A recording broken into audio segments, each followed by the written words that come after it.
Muy buenas tardes, ya estamos en vivo con Influence Stories por Influence Communications con nuestra invitada de hoy, Rosa María Payá, una activista muy reconocida, cubana. Además, no solamente eres cubana, sino que también luchas por la democracia en el continente entero y en el mundo, porque te las pasas viajando. Vamos a hablar un poquito sobre tus viajes.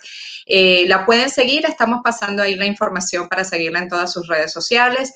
Y hoy, pues tenemos un honor de hablar con ella porque ella siempre está viajando, llevando su mensaje de democracia, pero bueno, supongo que además que con la pandemia se ha reducido un poco. Vamos a hablar de cómo tú trabajas durante la pandemia, al igual que todos los demás hemos tenido que cambiar nuestra forma de trabajar. Así que, Rosa, te agradezco tu tiempo y bienvenida a nuestro programa de hoy. Muchas gracias, Elena. Muchas gracias por la invitación. Para mí es un gran gusto conversar contigo, un honor estar en tu espacio y sí, ya han sido muchos los desafíos añadidos por la pandemia, pero todos los escenarios son también oportunidades y eso es lo que estamos intentando explotar en este momento.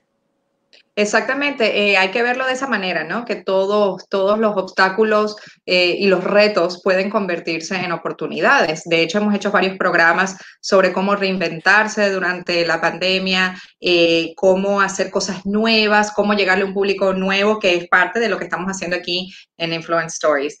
Quería hablar un poquito sobre tu trabajo, Rosa. Háblame un poquito sobre el trabajo que haces tú.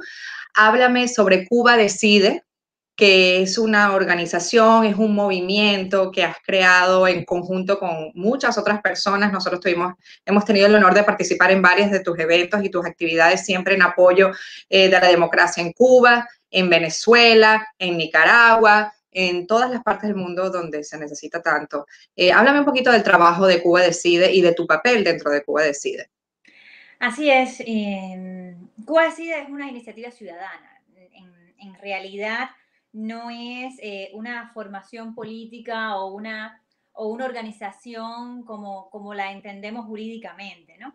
Es una plataforma, una iniciativa en la cual están permanentemente invitados todos los cubanos, incluso los no cubanos, y vamos a explicar por qué está abierta y especialmente a América Latina, pero a todos los que en el mundo pueden ser solidarios con la libertad en Cuba y que también potencialmente pueden estar afectados por la dictadura cubana y por el castrismo y por sus fuerzas de injerencia en la región y en otras partes, pero específicamente nosotros tenemos el objetivo de cambiar el sistema.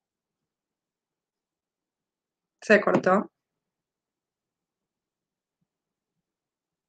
Rosa, creo que volviste. Promueven la iniciativa ciudadana de Cuba Decide, que por supuesto también tiene una visión de ese país al cual aspiramos, ¿no? Ese país al que queremos, ese país que queremos construir, ¿no? Esa sociedad de ciudadanos libres, con igualdad de derechos, igualdad ante la ley que no tenemos en este momento, ¿no? Y esa visión y ese objetivo es en realidad lo que tenemos en común todos los que promovemos Cuba Decide, ¿no?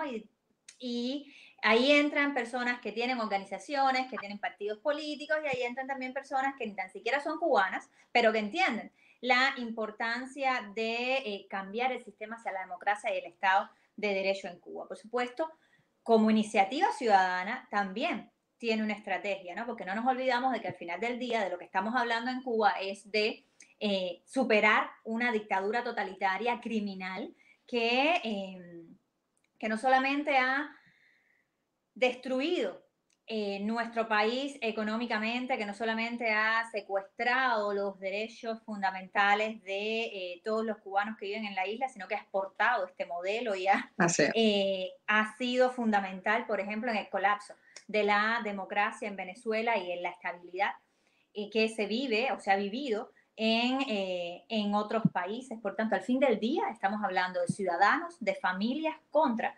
un grupo de criminales en el poder, ¿no? Uh -huh. Y por eso la estrategia de Cuba Decide es la lucha pacífica no violenta, es la desobediencia civil, o sea, es la movilización ciudadana, la movilización de la nación cubana, esa gran parte de la nación cubana que vive dentro de Cuba y esa otra parte de la nación cubana que vive fuera de la isla y que también está invitada y que también participa como el centro de generación de la presión, ¿no? Somos los ciudadanos cubanos los protagonistas de la lucha por el cambio y del cambio en sí.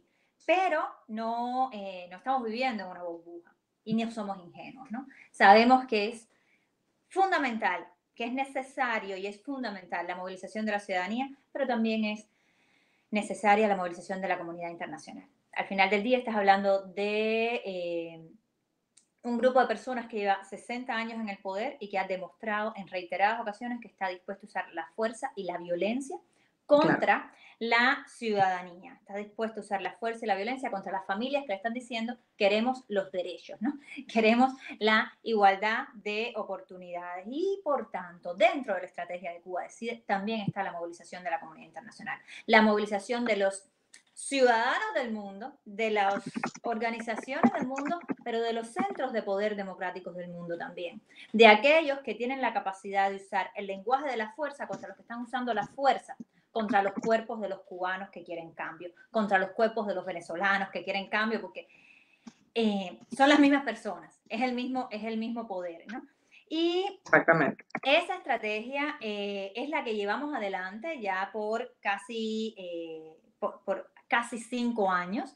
Y dentro de esta estrategia, que al final se trata de forzar a un régimen a hacer lo que no quiere hacer, irse, está la herramienta, digamos, o una de las herramientas más importantes que promueve Cuba Decide para hacer efectivo ese cambio de sistema, ¿no? Para hacer legítimo ese cambio de sistema, para hacer participativo ese cambio de sistema, no solamente para los cubanos, sino también, por ejemplo, para observadores internacionales, sino también para los centros de poder democráticos, y esa herramienta es la realización de un plebiscito vinculante, ¿no? Y en el momento en que los cubanos tienen la posibilidad de decidir el cambio de sistema, ¿no? De votar por la democracia, de definir su sistema, ¿no? De decidir el futuro que quieren tener, algo que en mi país no ha pasado hace más de 60 años. Y más importante que este plebiscito, que puede ser polémico, y estoy consciente que estoy hablando con una venezolana, Sí. En realidad, lo más importante de esta herramienta son las condiciones previas, o sea, las condiciones que rompen el estado totalitario en el que vivimos y que de hecho dan paso a un proceso de transición donde los cubanos de hecho pueden definir su sistema, ¿no? El plebiscito es simplemente la herramienta, pero lo fundamental es que se den las condiciones previas, ¿no? Condiciones de acceso a los medios, de libertad de expresión, de posibilidad de hacer campaña, de libertad de los presos políticos, de presencia de la comunidad internacional dentro de la isla. O sea, unas condiciones que si se dan ya empieza el proceso de transición.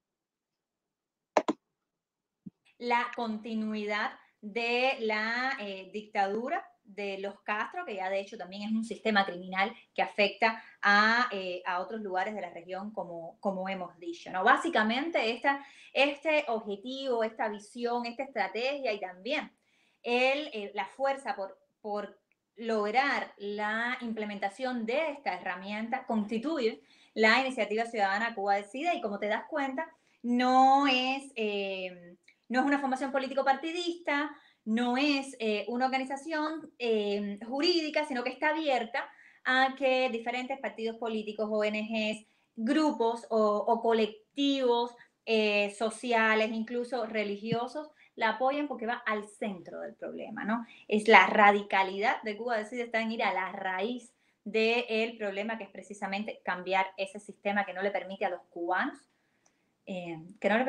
buscar la felicidad en la manera que estimen conveniente, básicamente. Justamente tú acabas de hablar del tema de que es el hecho de un movimiento ciudadano. Mucha gente dice, pero ¿cuál es el propósito? Hay extremistas que dicen que la única manera de salir de las dictaduras es a través de la fuerza militar, que cuál es el propósito de un movimiento ciudadano. ¿Cuál es el propósito de un movimiento ciudadano? ¿Realmente tiene cuál es el espacio que pueden ocupar cuando estamos tratando de sacar del poder a delincuentes, a asesinos, a matones, como son los Castro, como son Maduro, como lo fue Chávez. ¿Cuál es realmente, porque las críticas siempre son, eso no sirve para nada, no hay necesidad, lo que necesitamos es que vengan una invasión extranjera o no sé quién ellos piensan que va a ir a desembarcar en las playas caribeñas de nuestros países para sacar a los regímenes dictatoriales que están. ¿Qué ves tú como espacio para los, qué es realmente el espacio de los grupos ciudadanos? Bueno, ahí hay varios elementos, ¿no? Y te agradezco mucho la pregunta. Juan Pablo II, cuando estuvo en Cuba, en el año 1998, decía, ustedes son los protagonistas de su propia historia, ¿no? Y hay que vivir el rol de protagonista de tu propia historia, ¿no? No existe la fuerza salvadora externa, ¿no? Nosotros lo que podemos hacer es impulsar, crear presión, invitar, forzar en la manera que nos sea posible que aquellos que están en posiciones de poder y que comparten los valores democráticos apoyen el rol protagónico de los ciudadanos en ese cambio de sistema, ¿no? Las medidas que se pueden usar para apoyarlo, bueno, esas son todas las que están dentro del derecho internacional, ¿no? Que incluyen incluso el uso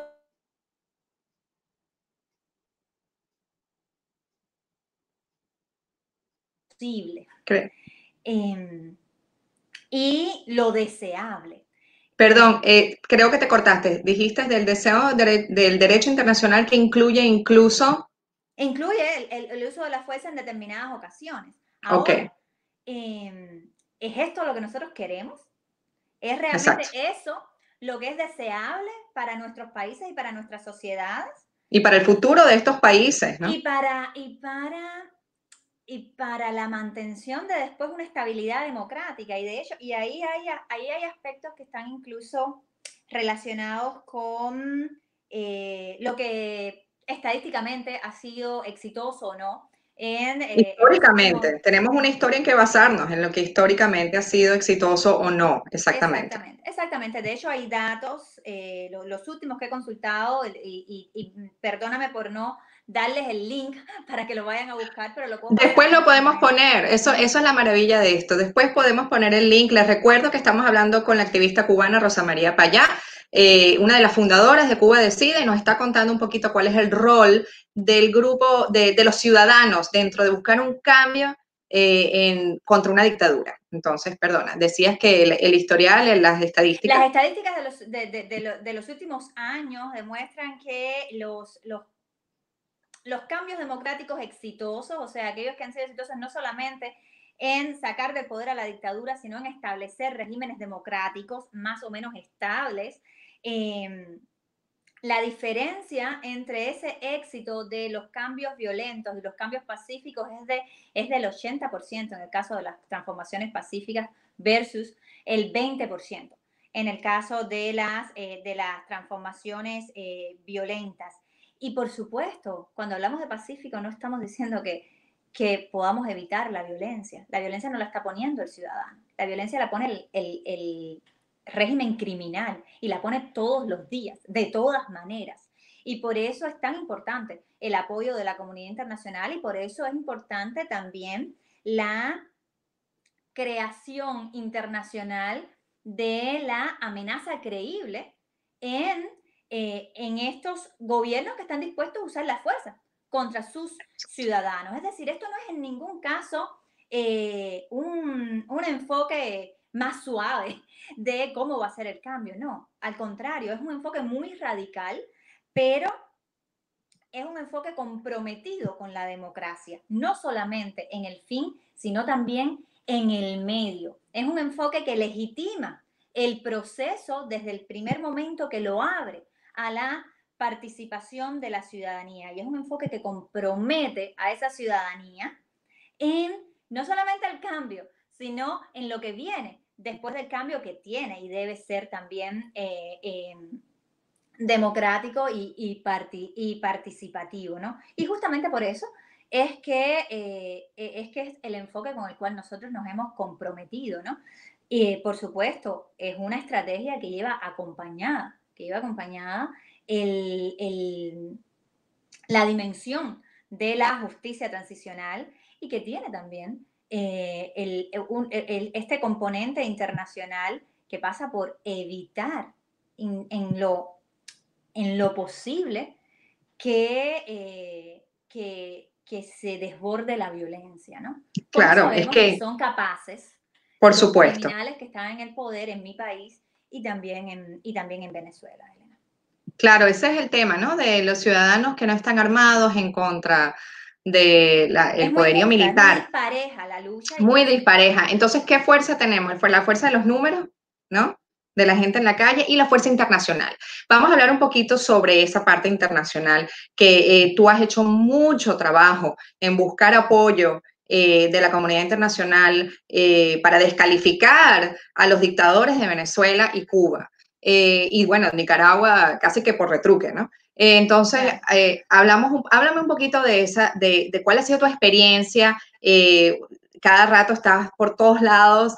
Entonces, cuéntame un poquito sobre tu experiencia y qué has sentido tú cuando vas a llevar tu mensaje a la comunidad internacional. Mira, Elena, yo creo que nosotros hemos tenido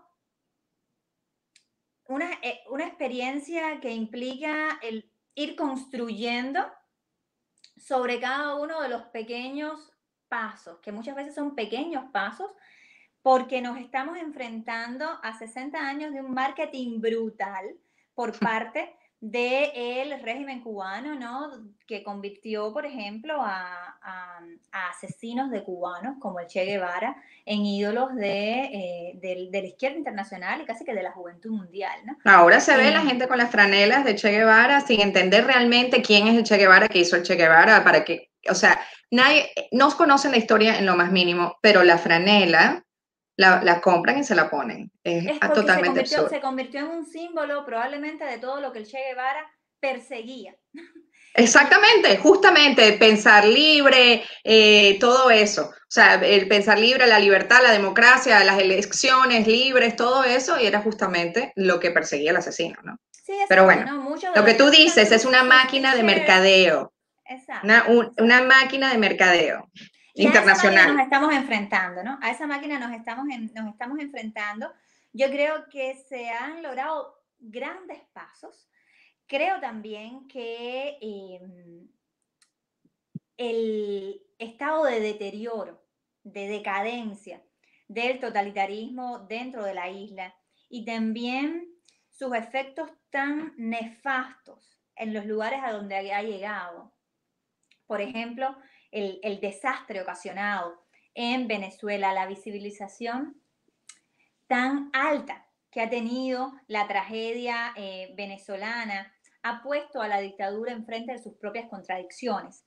Y es más difícil ahora cerrar los ojos ante la evidencia del crimen organizado que ha estado en el poder en Cuba durante los últimos 60 años, un crimen organizado que no es solamente una entidad criminal, exacta, no es solamente una organización criminal, es también una estructura política muy bien fortalecida, anclada en una izquierda internacional muy disciplinada, en una extrema izquierda todavía más disciplinada, que ha estado creando organismos internacionales y transnacionales políticos e ideológicos durante los últimos 60 años o más. O Estamos más. hablando de un sistema de inteligencia, el llamado G2 cubano, que fue muy bien entrenado por la KGB, muy bien también apoyado a nivel de recursos, mientras la URSS existió,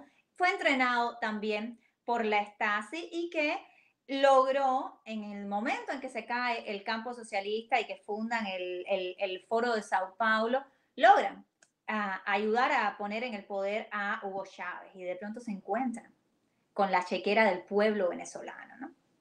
Exactamente. Y hemos visto lo que eso significó y significa todavía para la región. A esta maquinaria nos estamos enfrentando, ¿no? Pero también hay cada vez más personas que abren los ojos a esta realidad, ¿no? A esta invasión, a esta injerencia de corruptos en el poder al final del día, de criminales en el poder al final del día, que allí a donde llegan lo primero que hacen es cortar las libertades de las ciudadanías a las que logran, sobre las que logran colocarse en una posición de poder. Y en ese sentido yo creo que sobre todo en nuestro hemisferio, en este momento el balance, a pesar a pesar de los aliados del Foro de Sao Paulo que todavía ganan elecciones, como puede ser AMLO o como puede ser Cristina Kirchner. A pesar de esto, yo creo que el balance a nivel ciudadano, de conocimiento ciudadano y también de gobiernos que ya no se prestan para hacerle de cómplices al castrismo, el balance es positivo, ¿no?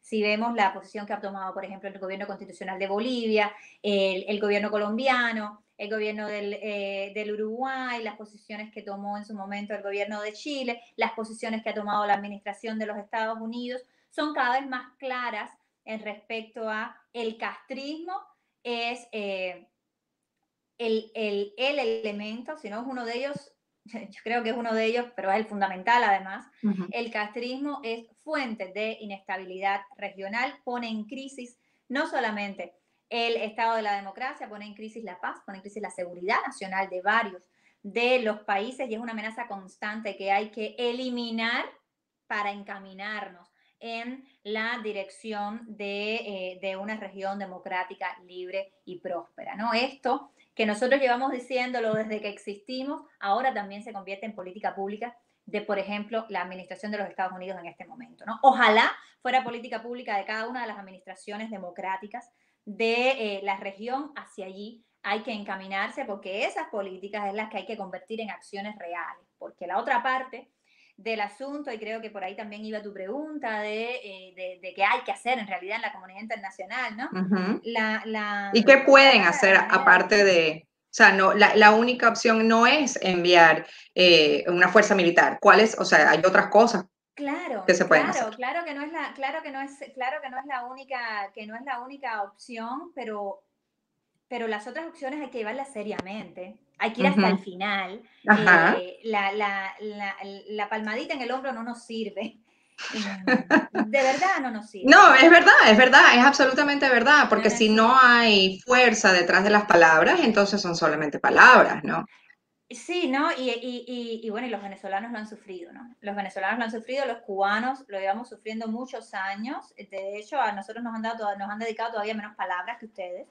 El tema del petróleo, amiga, el tema del petróleo, es que quieres que te No, diga. pero es que en ningún caso es una competencia, ¿no? No, claro, pero te al digo revés. que está Uno claro. ayuda al otro, Está pero claro que también Estados Unidos le ha prestado un poco más de atención a Venezuela por el tema del petróleo, ¿no? Y también como se ha convertido en Venezuela en la nueva Cuba, ¿no? Una Habana libre va a través de Caracas y una Caracas libre va a través de La Habana. Entonces, bueno, eso es como que lo que está de moda. Pero bueno, disculpa, claro, pero continúa. de lo que estamos hablando aquí es de grupos de seres humanos en el poder, Ujú. que además en muchos casos son criminales internacionales, que además tienen intereses fuera de sus países, ¿no? Y sabemos también que es difícil, por ejemplo, tener cuentas privadas en Europa sin pasar por el sistema bancario norteamericano, ¿no? Entonces Ujú. hay mucho que se puede hacer, no solo en Estados Unidos, y esto debe ser un enfoque regional, es decir, lo mismo que está diciendo la administración de los Estados Unidos debería estar haciendo la administración de Chile, la administración de Colombia, que tan afectada está hasta por las vinculaciones con actividades terroristas del régimen cubano, ¿no? Que le da Ujú. santuario a terroristas que están además ahora mismo reclamados por la justicia colombiana, ¿no? Y las sanciones, la presión debe ser sobre esos individuos, ¿no? Que no solamente quieren quedarse en el poder, también quieren quedarse con todos los recursos del pueblo cubano y que a lo mejor tienen prioridades en ese sentido, ¿no? Que la familia Castro no quiere ver su espacio aéreo reducido a Habana, Caracas, ¿no? como no lo quiere ver Diosdado Cabello, ¿no? Y en un momento además donde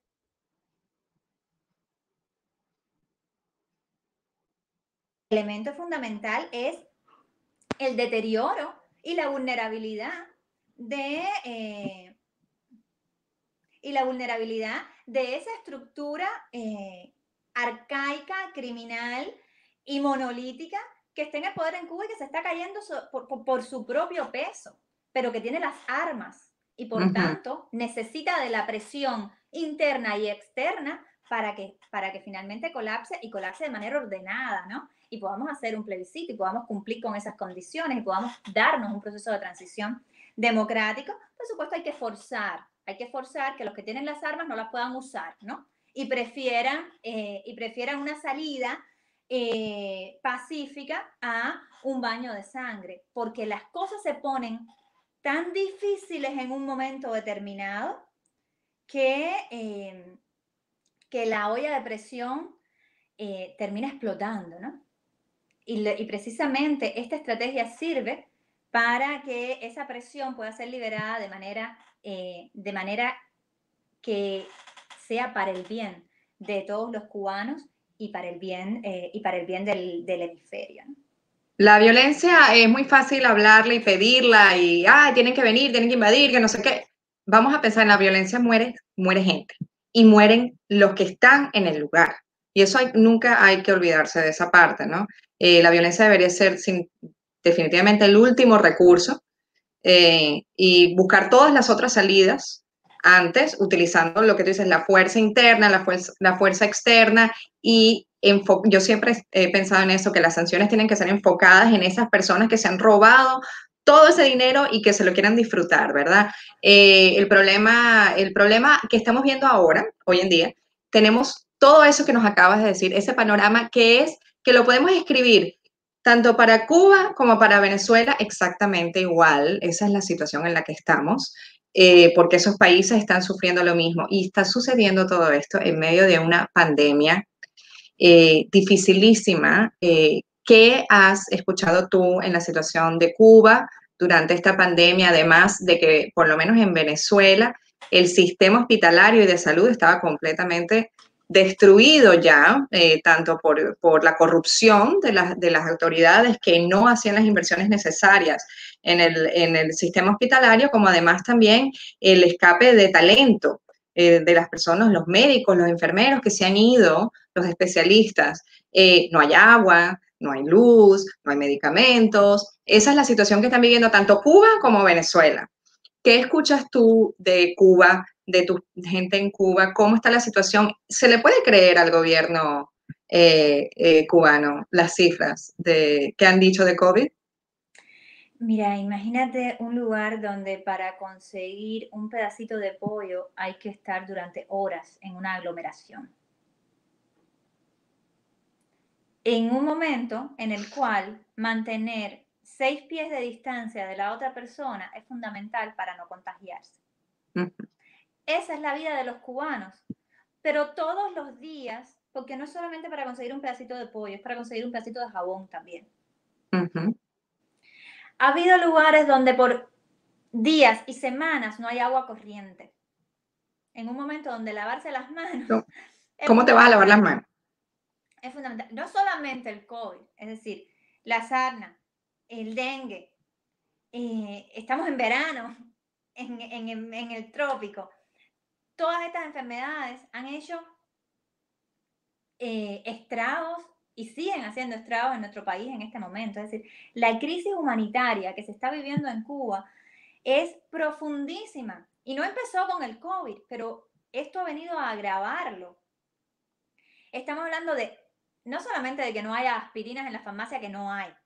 Lo que no hay, estamos hablando de ver los videos que salen, ¿no? La información que sale, que siempre es una parte pequeñísima de la realidad, donde hay personas, donde ha habido personas que están ingresadas que ni siquiera los llevan al baño, haciendo sus necesidades ahí, en la cama, a ese nivel de ese nivel de deterioro, a ese nivel de que ya pasó el colapso, ¿no, Iván? Ya pasó, es una situación infrahumana. Se está viviendo en Cuba en este momento, ¿no? Donde a veces es más peligroso ir al hospital que no ir. Esa es la realidad que están viviendo los cubanos. Acuérdate que además hay una parte importante de la fuerza laboral de salud pública que el régimen vende como trabajo esclavo en otros lugares. Y por tanto, por supuesto, que los médicos no van abasto tampoco, ¿no? Dentro del país. Y la queja más repetida, ni tan siquiera es esa. La queja más repetida es: tenemos hambre. Hambre. El pueblo cubano está pasando hambre. Una parte importante de las familias cubanas están pasando hambre en medio de una pandemia, y a la dictadura no se le ocurrió otra cosa que empezar a vender productos de primera necesidad que no se encuentran en otro lugar que en tiendas en dólares americanos, que además no circulan en Cuba, que solamente se pueden poner en una tarjeta desde el exterior o dentro de Cuba, pero no tienes cómo conseguirlos dentro de la isla. O sea, siendo un apartheid brutal, del más inhumano que existe, porque no tienen las familias cubanas cómo conseguir esos productos que pueden ver a través de una vidriera en la decena de tiendas que abrieron en todo el país, que sí están surtidas, ¿no? El desabastecimiento está en las tiendas que venden en las monedas cubanas, ¿no? Esto es lo que está pasando en el país ahora mismo, pero son tan criminales que nosotros, viendo esta situación y luego de haber hecho una alerta a la nación y a la comunidad internacional, porque nos preocupa la escala humanitaria del problema, hicimos una recogida de ayuda humanitaria. Se recogieron miles de libras de comida, de productos de aseo, de productos básicos que ahora mismo son esenciales en Cuba. Logramos ponerlos dentro de la isla, logramos meterlos en el puerto del Mariel, y la Aduana Nacional de la República los ha retenido hace semanas de manera arbitraria. O sea que ahora mismo Díaz-Canel y Raúl Castro están secuestrando comida mientras los cubanos están pasando hambre. Eso. ¿Y qué van a hacer con eso? ¿Ah? Esa es la pregunta. Se desaparece y nadie sabe a dónde se fue, ¿no? Se desaparece. Es profundamente injusto con una ciudadanía que además la está exigiendo, la está reclamando. Te están diciendo: tenemos hambre, pero además es la demostración más inhumana de que el bloqueo al pueblo cubano lo tiene la dictadura cubana. Quienes están impidiendo que ayuda humanitaria en un momento en que la gente está pasando hambre llegue a las casas de los cubanos son precisamente los que están en el poder en Cuba, ¿no? Esa es la situación que se está viviendo, ¿no? A esa situación debe reaccionar la comunidad internacional. A esa situación deben llegar las condenas, las sanciones a esos criminales que están cometiendo un crimen de lesa humanidad cuando le quitan la comida a alguien que la necesita en ese momento. A eso se debe reaccionar, ¿no? Y por supuesto yo no estoy feliz con la reacción, ¿no? La reacción debe ser mucho más alta, ¿no? Hay mucho más que se puede hacer desde la comunidad internacional en este momento, que hay una gran crisis en la ciudadanía, pero también hay una gran vulnerabilidad en la dictadura, ¿no? Este es el momento de apoyar el cambio, y este es el momento de apoyar a la ciudadanía de esa manera. Exactamente. Estamos viendo algunos de los comentarios que nos están hablando, que dicen: bueno, estas historias ya las conocemos. Bueno, a lo mejor usted las conoce, no todo el mundo las conoce. Hay muchas personas que no la conocen, quizás nuestro público lo conoce más porque estamos hablando en español, pero yo he hecho programas en inglés donde tengo que empezar desde Venezuela 101. ¿Ok? Déjame explicarte dónde queda Venezuela. O sea, no piensen que porque nosotros hablamos de esto está en la mente de todos los norteamericanos, ¿no? Tenemos que recordar que nosotros vivimos en una burbuja que se llama el sur de la Florida, y de ahí es muy difícil sacar este mensaje. Es por eso que es tan importante repetir el mensaje, porque ya todo se ha dicho en el mundo, pero hay que volverlo a decir y no dejar de decirlo nunca. hay que decirlo y hay que exigir que haya una consecuencia a lo que se dice, ¿no? No somos, y bueno, también somos, ¿no? Pero la misión de Cuba Decide no es describir la realidad, es transformarla. Y por supuesto que para eso primero hay que explicarla, ¿no? Pero cada uno de nosotros tiene la responsabilidad también de procurar que haya consecuencias por lo que estamos diciendo, ¿no? Hace poco escuchamos a Karen Bass alabar el sistema de salud pública cubano, ¿no? Una senadora de los Estados Unidos tiene una imagen tan errada y distorsionada de la realidad cubana, ¿no? Bueno, hay que escribirle y decirle que no es así, además Y vamos a pedirle que se pronuncie. vamos a explicarle cómo es la realidad, Y porque vamos a nosotros pedirle pensamos que que se sí, pronuncie exactamente. para cambiarla. Por supuesto, porque no es una situación de que todo el mundo la conoce. Y es así, nosotros pensamos que sí es así, pero no es así. Dentro de Estados Unidos no conocen la historia como es, la ven de otra manera. Por justamente esta maquinaria de mercadeo que lleva más de 60 años y una vez ya recibió la inyección de dinero de Citgo, fue más. Todos sabemos que Citgo donó $500,000 a la inauguración de Trump, que es ahora el que está apoyando a Guaidó. Eso fue al principio, en la primera. O sea, sino cuando fue inaugurado, Citgo, como empresa de Estados Unidos, donó, como muchas otras. Entonces, estamos hablando de que ellos tenían el dinero. Entonces, a eso es lo que nos enfrentamos. Es una fuerza muy superior en el sentido de recursos. No nos podemos cansar de repetirlo. Pero no, Aunque creamos que se exactamente. sabe, no se sabe. Lo sabemos nosotros, pero no se sabe en el nivel que debe saberse. Y si se supiera, no le podemos permitir que lo ignore. Hay que diseñar la estrategia para que el silencio tenga un costo. Y eso solo se logra a partir de la movilización y a partir de repetir el mensaje muchas veces, ¿no? De sensibilizar a la ciudadanía, de sensibilizar a los que están en posiciones de poder y también de presionar para que haya acciones a partir de ese conocimiento. Y quisiera preguntarte ya para cerrar, ¿cómo pueden los cubanos que nos están viendo alrededor del mundo participar en Cuba Decide? ¿Cómo pueden conectarnos? Aquí estamos poniendo todas las redes sociales de Cuba Decide, todas las redes sociales de Rosa, para que se puedan comunicar de esa manera. ¿Cómo pueden ellos participar en este movimiento ciudadano que invitamos a todos los cubanos y venezolanos y todos los que apoyan la democracia a unirse a este movimiento ciudadano? ¿Cómo lo hacen? ¿Las redes sociales es lo mejor?